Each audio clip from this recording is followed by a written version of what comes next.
ખબરોમાં બન્યા રહેવા માટે બેલ આઇકોન દબાવો અને એબીપી અસ્મિતાને સબસ્ક્રાઇબ કરો।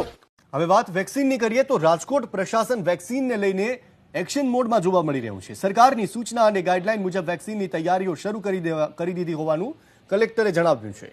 ડેટાબેઝ તૈયાર કરાયો છે। આરોગ્ય કર્મચારીઓ અને હોસ્પિટલના નર્સની મદદ અપાશે।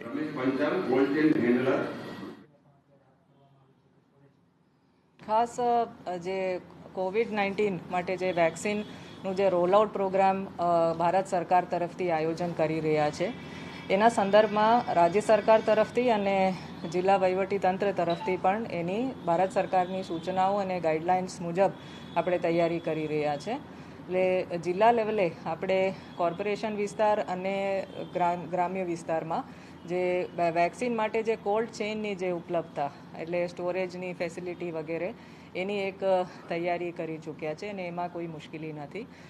સાથે સાથ આપણે ડેટાબેઝ એટલે કયા લોકોને આપણે સૌથી ફર્સ્ટ સ્ટેજમાં કે પહેલો તબક્કામાં આપણે કયા લોકોને વેક્સિન કરવાની છે એટલે એમાં હેલ્થ વર્કરો, આરોગ્ય વર્કરો, ફ્રન્ટલાઇન વર્કર એટલે ફક્ત આરોગ્ય વિભાગ નથી પણ કોઈ પણ વિભાગના જે લોકો જાહેર જનતા સાથે ઇવન લોકડાઉનમાં અને મહામારી દરમિયાન એ લોકો જે ઇન્ટરેક્ટ કરતા હતા, દાખલા તરીકે રેવન્યુ હોય, પોલીસ હોય, પંચાયત હોય, શિક્ષકો હોય, એ લોકોની પણ ડિપાર્ટમેન્ટ વાઇઝ અત્યારે અમે યાદી તૈયારી કરી રહ્યા છે।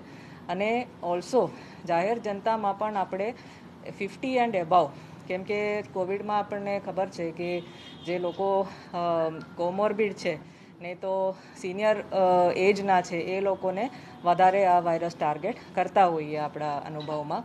એટલે એબાવ 50ના લોકોની એક યાદી પણ આપણે તૈયાર કરી રહ્યા છે અને કોમોર્બિડિટી 50+ એન્ડ કોમોર્બિડ એની પણ આપણે તૈયાર કરી રહ્યા છે। એટલે એ પ્રાથમિક એક્સરસાઇઝ છે।